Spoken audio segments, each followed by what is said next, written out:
Just 2 months ago, Wagner Group chief Yevgeny Prigozhin had led his militia in a mutiny against the Russian regime. Now, Prigozhin is believed to have been involved in a fatal plane crash as per Russian state media.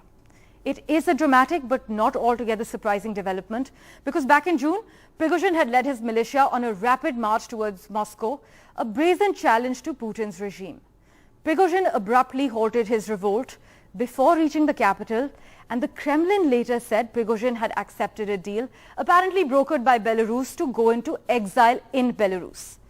Now, few thought Prigozhin was about to enjoy a relaxing retirement in Minsk, or anywhere else for that matter. Then we heard of this latest development. Now, when it comes to this crash right now, the main sources of information are actually the Russian authorities and the state media, entities not exactly known for their transparency. Russian aviation officials, though, have confirmed the aircraft crash north of Moscow on Wednesday evening, but Wagner-linked Telegram channels like Grey Zone have reported the jet had been shot down by the Russian military, although it provided no evidence to support its claim. But reports say the jet was functioning fine till about 30 seconds before the crash, adding that the plane took a sudden vertical plunge. By the way, ever since Prigozhin ordered his troops to march on Moscow in a day-long rebellion against the Russia military in June, he has been described by Russia watchers as a dead man walking. So you can't ignore that Prigozhin's rebellion challenged Putin, and Putin, as you know, doesn't typically let his enemies stick around. Prigozhin was a former convict, a chef, a hot dog salesman turned mercenary boss who had a lot of admirers amongst the ranks of his Wagner mercenary army and beyond as well.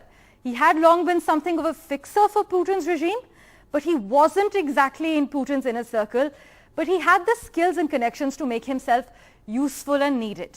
The same was true in his role as the head of the Wagner Group, a sort of private army that carried out the geopolitical aims of the Russian state, especially in places like Africa and the Middle East. Also in the past year, Wagner had been some of the more effective Russian fighters in Ukraine. He had deployed them.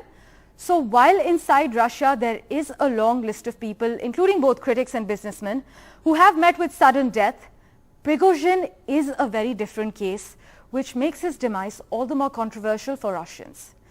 He was a man who was extremely useful to the Kremlin and seen by some Russians as a national hero. But while speculation is rife that Putin, who is notoriously unforgiving of traitors and accused Prigozhin of treason in June, ordered the downing of this aircraft, there are many unanswered questions at this stage. Was it a crash or a sabotage?